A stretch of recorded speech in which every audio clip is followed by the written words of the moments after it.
हाँ जी, तो कैसे हो सब लोग भाई। लास्ट वीडियो में मैंने आपको कुछ कॉन्सेप्ट्स बताए थे कि अगर किन्हीं भी दो चीज़ों का मल्टीप्लिकेशन कांस्टेंट है तो एक वैल्यू जिस रेशियो में बढ़ेगी दूसरी वैल्यू उसी रेशियो में कम होगी। मैंने उससे रिलेटेड काफ़ी सारे क्वेश्चंस आप लोगों को कराए भी थे और उसके काफ़ी सारे एप्लीकेशंस भी है। काफ़ी सारे टाइप्स के क्वेश्चंस में वो फॉलो हो जाता है। काफ़ी सारे टाइप्स की अगर मैं बात करूँ, देखो जहाँ भी कांस्टेंट वाली कहानी चलेगी वहाँ पर हमारा वो मेथड काम करेगा। और भी बड़े बड़े क्वेश्चंस हैं जो मैं आपको नेक्स्ट क्लास में बताने वाला हूँ। और याद रखना कि एग्ज़ाम जो है ना हमारा डिपेंड करता है हमें कितनी चीज़ें आती है मैक्सिमम से मैक्सिमम। बहुत से लोग ऐसे हैं जो 2-2 साल से मैथ्स पढ़ रहे हैं और अच्छी तरह से मैथ्स उन्होंने पढ़ा हुआ है, उनके कॉन्सेप्ट सारे क्लियर है, लेकिन फिर भी उनका एग्ज़ाम क्लियर नहीं हो पा रहा। इसका मतलब यही है कि उन्हें सब कुछ नहीं आता है। जिन मेथड्स की ज़रूरत हमें एग्ज़ाम में पड़ती है वो मेथड्स हमें आने बहुत ज़रूरी है। मेथड्स कहने का मतलब ये है कि अगर आपको किसी भी चीज़ का डायरेक्ट नहीं पता ना, अगर आप क्वेश्चंस को 20 से 30 सेकंड में नहीं कर पा रहे, टाइम ले पा रहे हो उस क्वेश्चंस को करने में, तो इसका मतलब ये है कि कहीं ना कहीं आप एग्ज़ाम में पीछे की तरफ जा रहे हो। तो अगर आपको किसी भी एग्ज़ाम को अच्छे से क्रैक करना है और मैथमेटिक्स आपको पता है जो सबसे इम्पोर्टेंट हमारा सब्जेक्ट होता है, उसको क्रैक करने के लिए हमें हर एक मेथड का पता होना ज़रूरी है। और मोस्टली वो मेथड्स हमारे से नहीं छूटने चाहिए जो उस क्वेश्चंस को 20 से 23 सेकंड में, यानी 10-10 सेकंड में, 15-15 सेकंड में उस क्वेश्चंस को करा रहे हो। वो जो हमें मेथड्स, वो कॉन्सेप्ट्स तो हमें पता होने ही चाहिए। इसलिए मैं आपको हेल्प करूँगा कि डिटेल में भी उस क्वेश्चंस को बताने की, उसके कितने शॉर्टकट्स हो सकते हैं उसको बताने की, उन शॉर्टकट्स की डिटेल क्या होगी, यानी कैसे वो शॉर्टकट्स बने या हम कैसे उन्हें याद रख सकते हैं, वो सारी चीज़ें मैं आपको अब मैथमेटिक्स में कराने वाला हूँ। बुक से आप किसी भी बुक से पढ़िएगा, लेकिन जो मैं रिकमेंड करता हूँ, मैं किरण पब्लिकेशन की बुक को ही रिकमेंड करता हूँ। देखो बुक्स मार्केट में काफ़ी सारी है। आर एस अग्रवाल, उसको मैं कभी रिकमेंड नहीं करता। हाँ, अगर आप कांस्टेबल वगैरह की तैयारी कर रहे हो तो आप आर एस अग्रवाल से काम चला सकते हो। बट अगर आप एसएससी वगैरह रेलवे की तरफ जा रहे हो तो आपको मैं हमेशा मार्केट में काफ़ी सारी बुक्स है, जैसे मैं कहूँ किरण पब्लिकेशंस है, राकेश यादव है, ब्रह्मास्त्र के नाम से भी बुक है, एक प्ले विद एडवांस मैथ्स के नाम से भी अभिनय शर्मा सर की बुक है। तो काफ़ी सारी बुक जो है वो मार्केट में अवेलेबल है। लेकिन अगर मैं अपनी बात करूँ तो मुझे सबसे सूटेबल या सबसे कंफर्टेबल मुझे जो लगती है बुक, वो किरण पब्लिकेशंस की है। उसके काफ़ी सारे डायमेंशंस भी है। कैसे, मैं इस बात को बताना चाहता हूँ, वो इस तरह से है कि किरण पब्लिकेशंस में आप देखोगे तो उसमें काफ़ी हद तक एक तो क्वेश्चंस है, काफ़ी क्वांटिटी में क्वेश्चंस है। दूसरी चीज़ ये है कि उसमें 1 बाय 1 एसएससी के जितने भी, वो 99 से उसको प्रीफर करती है जो बुक है हमारी किरण पब्लिकेशंस की मैथमेटिक्स की। और उसमें डिटेल में सॉल्यूशंस दिए हुए हैं, है ना, यानी अगर उसको किसी का बेस भी क्लियर नहीं है तो आराम से उसके सॉल्यूशंस को देख के समझ सकता है। दूसरी बात, उसमें नंबर ऑफ क्वेश्चंस बहुत सारे हैं और सारे प्रीवियस ईयर के क्वेश्चंस हैं। रादर देन अगर मैं अदर बुक की बात करूँ तो वो उन सारी बुक्स का जो फॉर्मेट है वो कहीं ना कहीं किरण पब्लिकेशन से उठाया हुआ है। अब आपके पास अगर राकेश यादव सर की बुक है तो आप उसे भी पढ़ सकते हो, लेकिन उसके लिए आपको कॉन्सेप्ट्स क्लियर होने जरूरी है, क्योंकि उनमें जो सॉल्यूशंस है वो उन्हीं कॉन्सेप्ट्स पे के ऊपर बेस है जिसने पहले से थोड़ा पढ़ा हुआ है। बाकी आपके ऊपर डिपेंड है। काफ़ी सारे बुक्स हैं, मैं किसी दिन बुक्स के बारे में डिस्कस आपसे कर दूंगा। आज मैं आपको एक कॉन्सेप्ट कराने जा रहा हूँ जिसके काफ़ी सारे वाइल्ड एप्लीकेशंस हैं। देखिए, मैं छोटे छोटे पार्ट में मैथमेटिक्स की सीरीज़ करा रहा हूँ, मैं अभी 1 बाय 1 क्लासेस नहीं स्टार्ट कर रहा। कहने का मतलब ये है कि जब मैं डिटेल में पढ़ाना शुरू करूँगा तो बिल्कुल बेसिक से लेके चलूँगा। अभी ये क्लास उन लोगों के लिए ज़्यादा बेटर है जिन्होंने थोड़ा थोड़ा पढ़ा हुआ है मैथमेटिक्स को। और एग्ज़ाम्स नज़दीक हैं तो मैं उन मेथड्स को पढ़ा रहा हूँ कि जिनके बारे में लोगों को कम पता होता है, जिनके बारे में लोगों को पता ही नहीं, जिनकी वजह से उनका एग्ज़ाम में जल्दी ही से जल्दी क्वेश्चंस नहीं हो पाते एग्ज़ाम में, है ना। तो आइए मैं स्टार्ट करूँगा। आज का जो हमारा टॉपिक होगा वो भी परसेंटेज का ही एक छोटा सा पार्ट है हमारा, जिसको हम कहते हैं AB रूल। मैंने इसको थोड़ा बहुत बताया हुआ भी था बच्चों को, लेकिन आज मैं आपको बोर्ड पर ये सारी चीज़ें कराने वाला हूँ। AB रूल है क्या? AB रूल जो है हमारा, वो उसके काफ़ी सारे एप्लीकेशंस हैं, वाइल्ड एप्लीकेशंस हैं। और AB रूल से क्वेश्चंस आप प्रॉफिट एंड लॉस में भी कुछ क्वेश्चंस कर सकते हो, इसमें आप टाइम एंड डिस्टेंस में भी उससे रिलेटेड क्वेश्चंस कर सकते हो। और AB रूल होता क्या, बहुत बढ़िया रूल है। और आपका अगर किसी भी किताब को उठाओगे तो करीब 30% क्वेश्चन AB रूल पर ही बेस है। मैं आपको दिखाऊंगा भी। बाकी आज हम AB रूल को पढ़ेंगे। उससे पहले आपको परसेंटेज का बेसिक कॉन्सेप्ट आना चाहिए, यानी परसेंटेज फ्रैक्शंस के बारे में पता होना चाहिए। अब अगर मैं परसेंटेज की बात करूं जैसे कि मेरी एक छोटी सी सीरीज चल रही है परसेंटेज की, तो अगर मैं प्रतिशत की बात करूं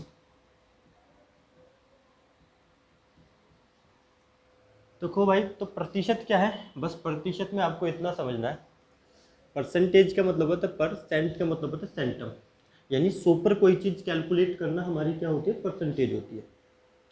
यानी शत का मतलब 100, तो प्रति 100, 100 पर कोई चीज़ कितनी है, वही हमारा प्रतिशत है।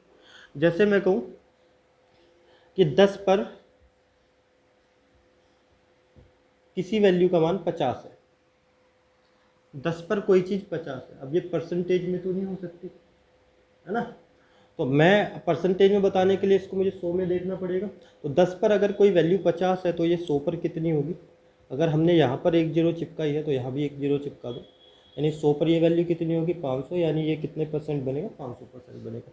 100 पर कैलकुलेट करना हमारा भाई परसेंटेज होता है, बस इतना याद रखो। जैसे मैं कह रहा हूँ कि 25 पर कोई वैल्यू 9 है, 25 पर किसी का मान 9 है, तो अगर मैं परसेंटेज निकालना चाहूँ तो मैं 9% इसका आंसर नहीं बता सकता कि 9 जो है वो कितने परसेंट है, 9% नहीं होगा। प्रतिशत क्या होता है, 100 पर कैलकुलेट करना, तो 25 पर अगर कोई संख्या 9 है तो ये 100 पर कितनी होगी भाई, आप लोग कहोगे 100 पर ये होगी 36, तो 36% ही इसका आंसर बनेगा। समझ आ रही है बात, 100 पर कैलकुलेट करना ही हमारा परसेंटेज होता है, ये हमारा परसेंटेज का बेसिक स्ट्रक्चर है।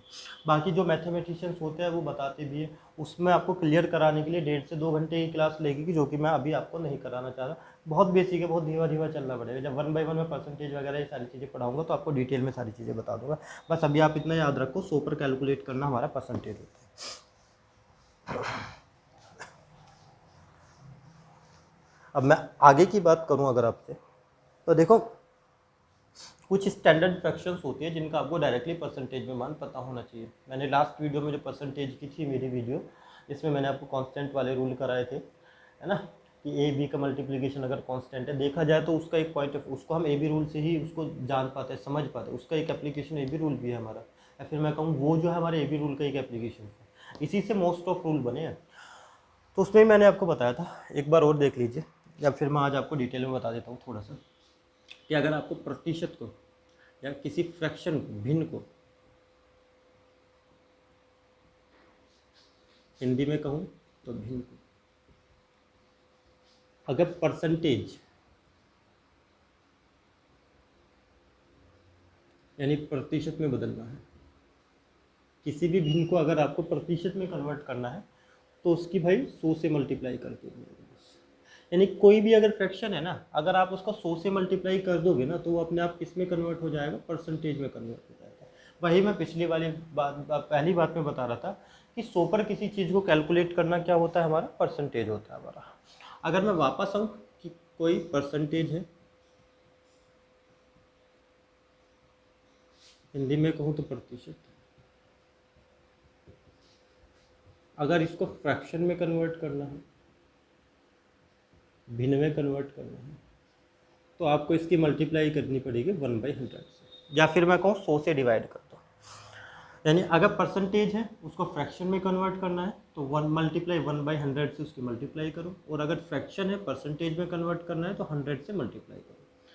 कहने का मतलब ये है कि भाई अगर प्रतिशत का निशान लगाना है तो आपको 100 से मल्टीप्लाई करनी पड़ेगी, और प्रतिशत का निशान अगर हटाना है तो आपको उसकी 1/100 से मल्टीप्लाई करनी पड़ेगी, या फिर मैं कहूँ 100 से भाग देना पड़ेगा। फॉर एग्ज़ाम्पल, जैसे मैंने कहा कि 1/2 है, ये मेरे पास एक फ्रैक्शन है 1/2, इसका प्रतिशत में कन्वर्ट करो, तो प्रतिशत में कन्वर्ट करने के लिए इसकी 100 से मल्टीप्लाई करनी पड़ेगी मुझे। जब मैं इसको सॉल्व करूँगा तो कितना बनेगा, 50%, है ना।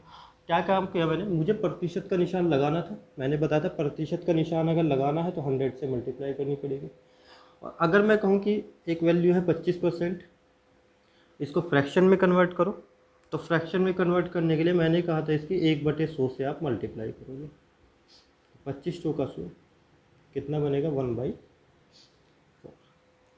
यानी कहने का मतलब ये है कि इस बार मुझे ये प्रतिशत का निशान हटाना था, तो मैंने क्या काम किया, इसकी 1/100 से मल्टीप्लाई की और ये मेरा प्रतिशत का निशान हट गया। यानी कहने का मतलब ये है, मैं बार बार यही कहना चाह रहा हूँ कि प्रतिशत का साइन अगर लगाना है तो 100 से मल्टीप्लाई, और प्रतिशत का साइन अगर हटाना है तो 1/100 से मल्टीप्लाई, या फिर प्रतिशत लगाना है 100 से मल्टीप्लाई करो, प्रतिशत हटाना है तो 100 से डिवाइड कर दो। ये भी कह सकते हैं कि 100 से डिवाइड कर दो उस वैल्यू को।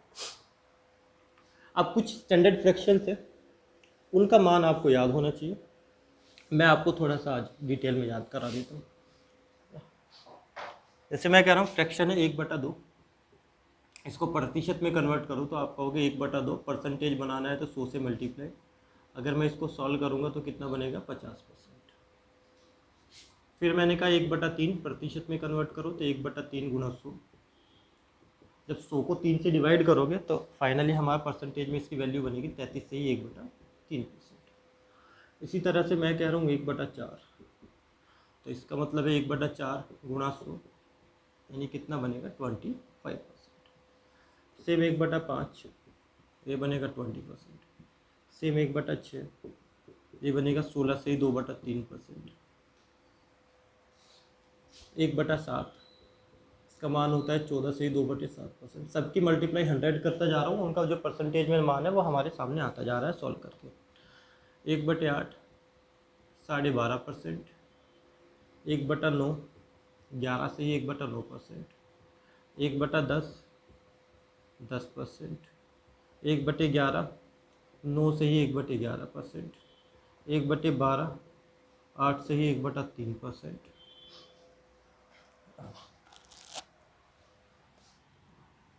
1/13 7 से 9/13%। 1/14 7 से 1/7%। 1/15 6 से 2/3%। ये कुछ स्टैंडर्ड फ्रैक्शंस है जिनका मान आपको डायरेक्टली परसेंटेज में पता होना चाहिए।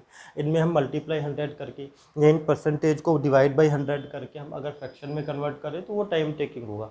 इसका हमें डायरेक्टली अगर मान पता चल जाता है तो जितने भी मैथमेटिक्स के हमारे टॉपिक है ना, परसेंटेज सबसे मेन टॉपिक होता है, उसी के बेस पर हमारे बाकी सारे टॉपिक्स बनाए जाते हैं, उसी के बेस पर हमें बाकी सारे टॉपिक्स के जो क्वेश्चन है उनको आसानी से सॉल्व कर पाते हैं। तो इनका जो यूज़ है ना वो पूरे मैथमेटिक्स में है कहीं ना कहीं। जब आप पढ़ोगे आपको सारी चीज़ें दिखेगी कि हाँ इनका यूज़ कहीं ना कहीं डायरेक्ट और इनडायरेक्ट वे में कहीं ना कहीं हर एक क्वेश्चन में, हर एक सब्जेक्ट में, हमारे हर एक चैप्टर में वो है।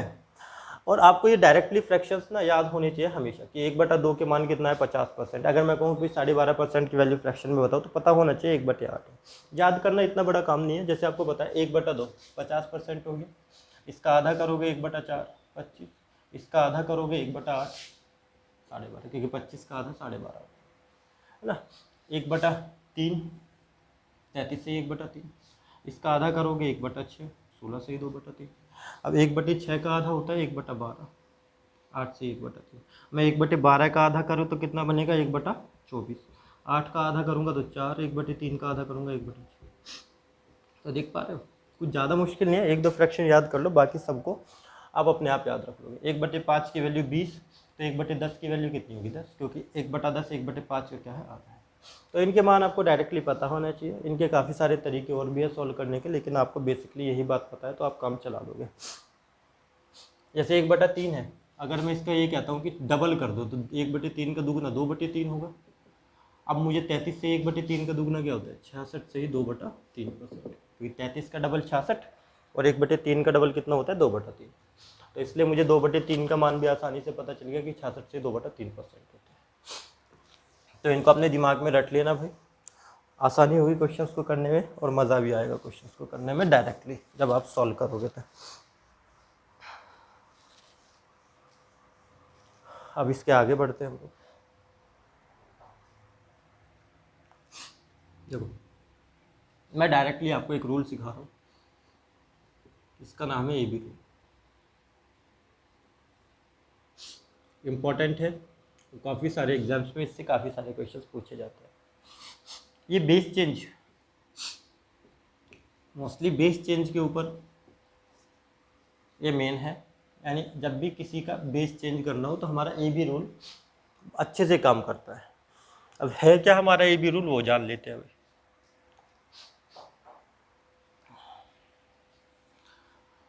अगर मैं कहूँ A B से 25% ज़्यादा है ए का मान बी से 25% ज़्यादा है, तो बी का मान ए से कितने % कम होगा। पहली बात तो ये है कि मैं अगर एक वैल्यू ज़्यादा है तो दूसरी वैल्यू क्या होगी, कम होगी। यानी अगर एक वैल्यू ज़्यादा है तो ऑब्वियसली दूसरी वैल्यू क्या होगी, उससे कम होगी।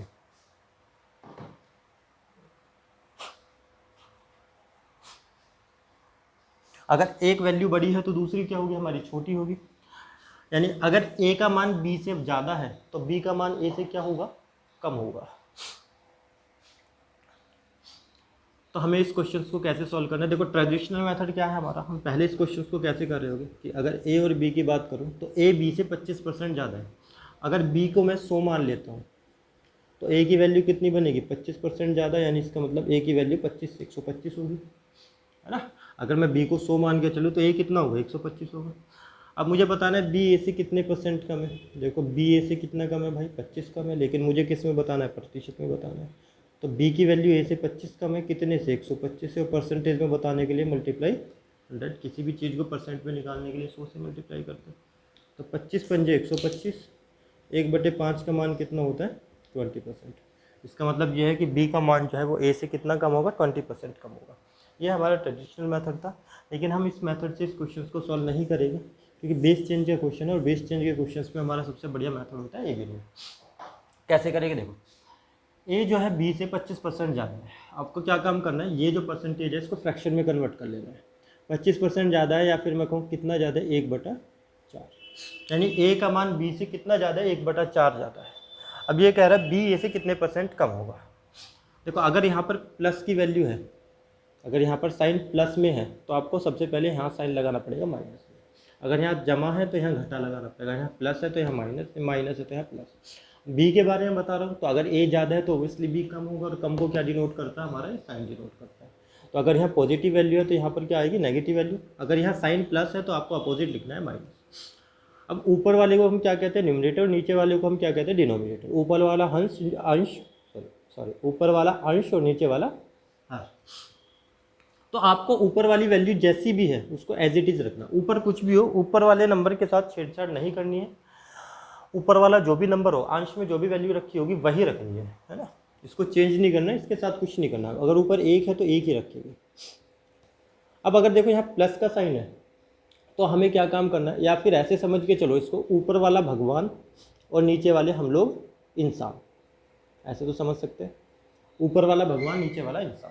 क्या भगवान को हम छेड़ सकते हैं, नहीं। क्या हम भगवान को छू सकते हैं, मैं तो छू नहीं सकता, है ना। क्या किसी ने भगवान को देखा है, अगर किसी ने देखा है तो मुझे बता देना भाई, हम भी देख लेंगे थोड़ा सा, है ना। वैसे भी आजकल जय श्री राम। तो ऊपर वाला भगवान और नीचे वाला इंसान, ये मान के चलो। तो ऊपर वाले को हमें छेड़ना नहीं है। अब नीचे जो वैल्यू आएगी, देखो अगर यहाँ प्लस का साइन है तो हमें क्या काम करना है, इन दोनों को ऐड कर देना है, 4 और 1 5। तो जो डिनोमिनेटर बनेगा वो इन दोनों का सम बनेगा। तो 1/5 हमारी जो फ्रैक्शन होगी वो कम होगी, वी की 1/5 का मान कितना होता है, 20%। ठीक है। जुकाम की थोड़ी शिकायत चल रही है, इसलिए दिक्कत सी बन रही है थोड़ी सी भाई आज। आई होप बात समझ में आ गई होगी। इतना सा ध्यान देना, ए बी से 25% ज़्यादा है, इसको फ्रैक्शन में कन्वर्ट करो, ऊपर वाले को छेड़ोगे नहीं। अगर यहाँ प्लस का साइन है या माइनस का बनेगा, और जो डिनोमिनेटर में वैल्यू बनेगी वो इन दोनों का प्लस बनेगी। 4 और 1 5। अगर यहाँ माइनस का साइन होता तो 4 में से 1 जाके कितना बनता है, 3, और जो भी बनेगा वो हमारा बी का परसेंटेज वैल्यू निकल के आ जाएगी कि वो कितने % ज़्यादा है, कितने % कम है। मैं 2-4 एग्जाम्पल्स के थ्रू आपको ये बात समझाने वाला हूँ। मैं कह रहा हूँ ए जो है वो बी से 16 से ही 2/3% ज़्यादा है। तो आपको कुछ नहीं करना, इसको फ्रैक्शन में कन्वर्ट करना है। 16 से 2/3% होता है, 1/6। अगर यहाँ प्लस है तो प्लस का 1/6 आएगा। अब मुझे बताना है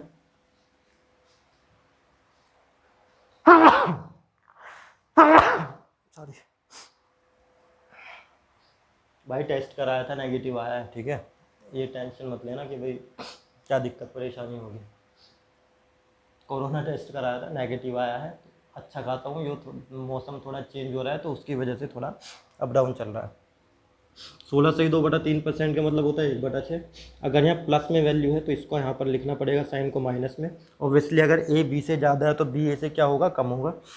अब ऊपर वाला भगवान नीचे वाला इंसान, भगवान को हम छेड़ नहीं सकते, जो वैल्यू ऐसे ही रखेंगे। अब 6 में 1 ऐड कर देना है, कितना होगा 7, यानी इसका मतलब बी जो है वो ए से 1/7 कम होगा, जिसको हम कह सकते हैं 14 से ही 2/7। आई होप समझ में आ गया होगा अच्छे से। आगे बढ़े, देख लो इसके काफ़ी वाइल्ड एप्लीकेशंस है। ये तो अभी कहते हैं ना पिक्चर का टीज़र है, अभी तक ट्रेलर भी आएगा और फिर पूरी मूवी भी आएगी। तो बड़े बड़े क्वेश्चंस को हम इससे सॉल्व करेंगे। जैसे सॉरी, मैं कह रहा हूँ एक जो है वो बी से 40% कम है, तो ओबियसली बी जो है इस बार ज़्यादा होगा। 40% का मतलब फ्रैक्शन में होता है 2/5। तो अगर ए की वैल्यू बी से 2/5 कम है तो बी ए से कितना ज़्यादा होगा, माइनस को प्लस में कन्वर्ट करेंगे। ऊपर वाला भगवान नीचे वाला इंसान, तो भगवान को छेड़ना नहीं है भाई, 2 है तो ऊपर 2 ही रखेगा। 5 में से 2 गया, कितना बना 3, यानी बी की वैल्यू ए से कितनी ज़्यादा होगी इस बार, 2/3 ज़्यादा होगी, जिसका मान मैंने बताया था परसेंटेज में कितना होता है, 66 से 2/3%। देख रहे हो कितना आसान हुआ है ना। तो ए बी रूल जो है बहुत सारे क्वेश्चंस को हमें जल्दी से जल्दी सॉल्व करा देता है। मुझे लगता है इनको सोचने में भी इतना टाइम नहीं लगेगा क्वेश्चंस को जब सॉल्व करोगे आप लोग। तो ये 2/3 सीधी सी बात है, ए बी से 2/5 कम है, तो इसका मतलब बी ए से ज़्यादा हुआ। कितना ज़्यादा हुआ, ऊपर वाले को छेड़ना नहीं है, 2 है, 3 में से 2 जाके, तो 5 में से 2 जाए कितना बनेगा 3, यानी इसका मतलब 66 से 2/3% वैल्यू दूसरे वाली क्या होगी, ज़्यादा होगी हमारी। आई होप बातें अच्छे से समझ पा रहे होगे। अगर ये कम है तो 5 में से 2 गए 3, अगर ये ज़्यादा होता तो 5 में 2 जुड़ जाता 7, बस इतना काम करना है।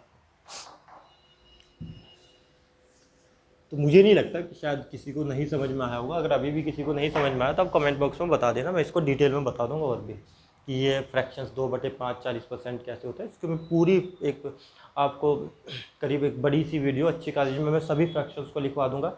इवन मैं उनका आपको पॉइंट्स में भी मान बता दूंगा ना। मैं इस तरह से भी कह दूंगा कि भाई 1/3 का मान 33 से 1/3% होता है, जिसको हम 33.33% भी लिख सकते हैं। समझ आ रही है ना बात। पॉइंट्स में भी लिखवा दूंगा, उनके तरीके भी बता दूंगा। जैसे जैसे 116 से ही 2/3% आ गया, इसको आपको फ्रैक्शन में कन्वर्ट करना है। तो इसको किस तरह से करता है, तुम्हें बस 116 को तोड़ना है 2 पार्ट में, 100 के पार्ट में तोड़ दो, 100 प्लस 16। मैं इसको ऐसे लिख सकता हूँ 100% प्लस 16 से ही 2/3% लिख सकता हूँ ना। अब 100% का मान फ्रैक्शन में 1, 16 से ही 2/3 का मान 1/6। तो 1 प्लस के 1/6 का मतलब होता है 1 से ही 1/6, तो 6 एकन 6 और 1 7/6। तो इस तरह से आप डायरेक्ट वैल्यू निकाल सकते हो, डिवाइड बाई 100 करने से बच जाओगे, जो कि एक बहुत लॉन्ग प्रोसेस है। तो ये सारी चीज़ें मैं आपको कमेंट बॉक्स में जब बता दोगे तो मैं इनको सबको आपको सॉल्व करना सिखा दूंगा। विद इन अ सेकंड कैसे मान निकालोगे आप, और काफ़ी सारे मेथड्स हैं इसके, काफ़ी सारे तरीके हैं जिससे आप इन क्वेश्चंस को डायरेक्टली सॉल्व कर सकते हो। बहुत से बच्चों को तो इसी में कन्फ्यूजन होती है। जैसे अभी मैंने किया ना 1 से ही 1/3, यहाँ भाई याद रखना हमेशा प्लस का साइन होता है, कभी मल्टीप्लाई का साइन नहीं होता। जैसे मैं कहूँ 2 से ही 1/2, तो यहाँ हमेशा प्लस का साइन होता है, यानी इसको ऐसे लिख रखा होगा उसने 2 जमा के 1/2। 2 प्लस 1/2 को 2 से ही 1/2 लिखा जाता है। बच्चे बताते हैं कि सर यहाँ जब पूछता हूँ कि भाई यहाँ कौन सा साइन होगा तो मल्टीप्लाई का साइन बताता है, जो कि गलत है। क्योंकि अगर आप मल्टीप्लाई का साइन करोगे तो इसका मान तो फिर 1 निकल के आएगा। क्या 2 से ही 1/2 का मान 1 होता है? नहीं भाई, इसका मतलब होता है 2.5। ये जो बीच में जो साइन होता है ना, ये हमेशा प्लस का साइन होता है। अब इस प्लस के साइन को हम इस तरह से लिख देते हैं कि 2 से ही 1/2। क्यों लिखते हैं उसको भी मैं डिटेल में बता दूंगा, हर एक चीज़ की आपको डिटेल पता चलेगी, है ना। जैसे किसी की भी पावर 0 है, इसका मान क्या होता है, क्यों होता है? रीज़न उसका ये है, अगर देखो किसी की भी पावर 0 है, यानी मैं ये कह सकता हूँ 0 बनाने के लिए 2 में से 2 घटा दो, 1 में से 1, 3 में से 3, तभी तो जितना प्लस में होगा उतना ही नेगेटिव में होगी दूसरी वैल्यू, तभी 0 बनी होगी। अब अगर a की पावर 2 - 2 है तो मैंने इसको ऐसे लिखा होगा a² ऐसे लिख सकता हूँ। अगर बेस सेम है, डिवाइड का साइन है बीच में, तो पावर क्या होती है, आपस में माइनस हो जाती है। यानी a² को मैं इस तरह से लिख सकता हूँ, a की पावर 2 - 2। अब मुझे बताओ a² को अगर मैं सॉल्व करूँ, अगर a² को a² से डिवाइड करूँगा तो कितना आएगा, 1 आएगा हमारा। तो मैं ये कह सकता हूँ कि a की पावर 0 का मान भी कितना आएगा हमारा, 1 आएगा, सिमिलरली प्रूव हो रही है वैल्यू।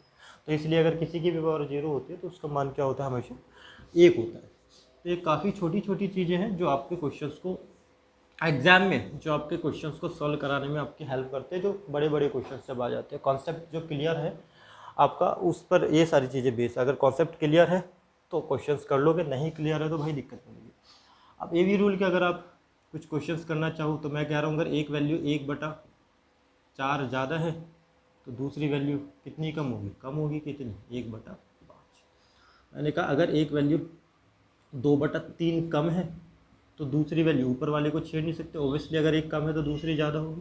ऊपर वाला सेम, 3 में से 2 जाए कितना बनेगा, 1। यानी अगर एक वैल्यू 2/3 कम है तो दूसरी वैल्यू 2/1 ज़्यादा होगी।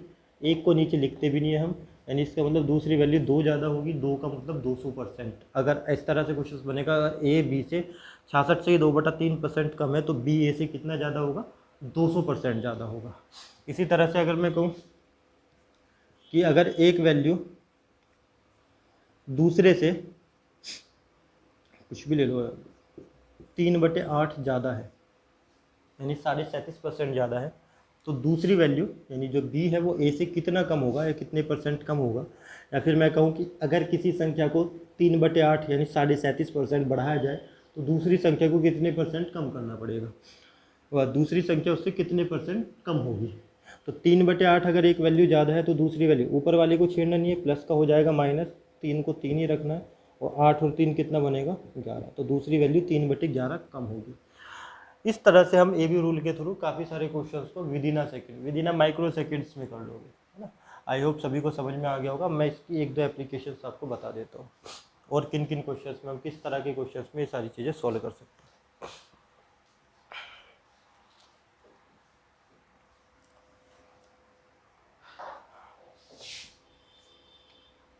देखो, अगर किसी भी रेक्टेंगल, अगर मैं रेक्टेंगल की बात करूँ, जिसको हम हिंदी में कहते हैं आयत। आयत क्या होता है, जिसमें एक लंबाई और एक चौड़ाई होती है ना। आमने सामने की भुजा बराबर होती है, ये भी कह सकते हैं।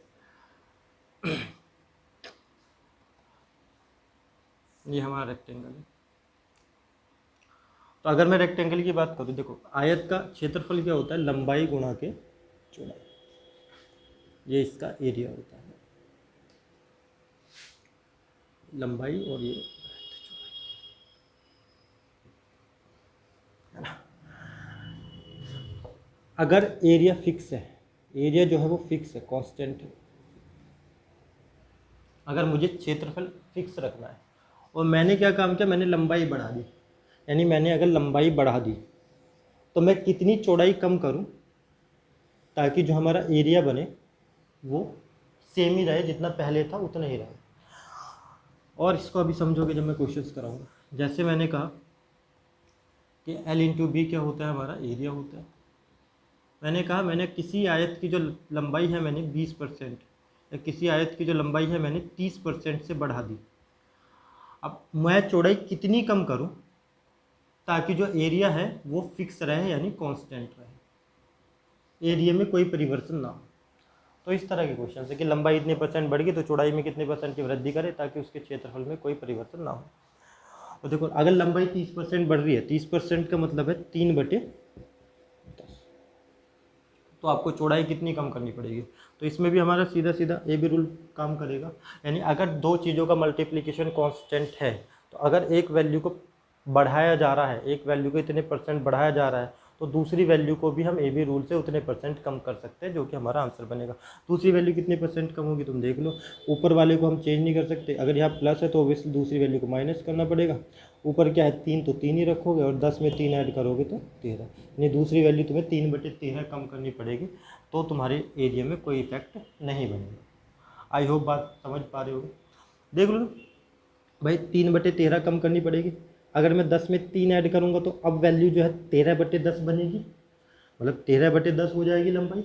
अब मुझे कांस्टेंट एरिया का जो रेक्टेंगल का एरिया है उसको कांस्टेंट रखना है, तो अब मुझे जो चौड़ाई है वो 13 में 3 कम करनी पड़ेगी, यानी अब चौड़ाई आपकी कितनी हो जाएगी, 10/13। फाइनली लंबाई कितनी हो रही है, 13/10। मल्टीप्लाई करोगे, 13 से 13 खत्म, 10 से 10 खत्म, तो एरिया क्या बन रहा है हमारा, कांस्टेंट बन रहा है, जो कि हमारा क्या होता है, आई होप समझ गए होगे बात, है ना, क्लियर हो रही होगी सारी चीज़ें। तो मैं इस तरह से कह सकता हूँ, अगर किसी आयत की लंबाई 14 से ही 2/7% बढ़ जाती है तो उसकी चौड़ाई कितने परसेंट कम करूं ताकि एरिया में कोई परिवर्तन ना हो। तो 14 से ही 2/7% का मतलब है 1/7। तो अगर लंबाई 1/7 बढ़ गई है तो चौड़ाई आपको कितनी कम करनी पड़ेगी, प्लस तो माइनस हो जाएगा, ऊपर एक ही रखना है और साथ में एक ऐड करो, कितना कम होगा 8। तो 1/8 चौड़ाई कम होगी, यानी इसका मतलब है चौड़ाई आपको कितनी कम करनी पड़ेगी, 12.5% चौड़ाई आपको कम करनी पड़ेगी। तो इस तरह से एक एप्लीकेशन इसकी ये भी है, जब किन्हीं भी दो चीज़ों का मल्टीप्लिकेशन कांस्टेंट है तो एक वैल्यू अगर इतने परसेंट बढ़ाई जा रही है तो दूसरी वैल्यू कितने परसेंट कम करनी पड़ेगी, है ना। चीनी वाले क्वेश्चंस में भी अप्लाई कर सकते हैं। बाकी नेक्स्ट वीडियो में आपको काफ़ी सारे कॉन्सेप्ट्स कराऊंगा इससे रिलेटेड। मिलते हैं नेक्स्ट वीडियो में, तब तक इसको आप ध्यान से देखिएगा। और जो भी आपको अगर किसी भी चीज़ में कोई दिक्कत परेशानी हो रही हो तो वो आप एक बार कमेंट बॉक्स में बता दीजिएगा, नेक्स्ट टाइम उसको हम देख लेंगे। Okay, bye bye, thank you.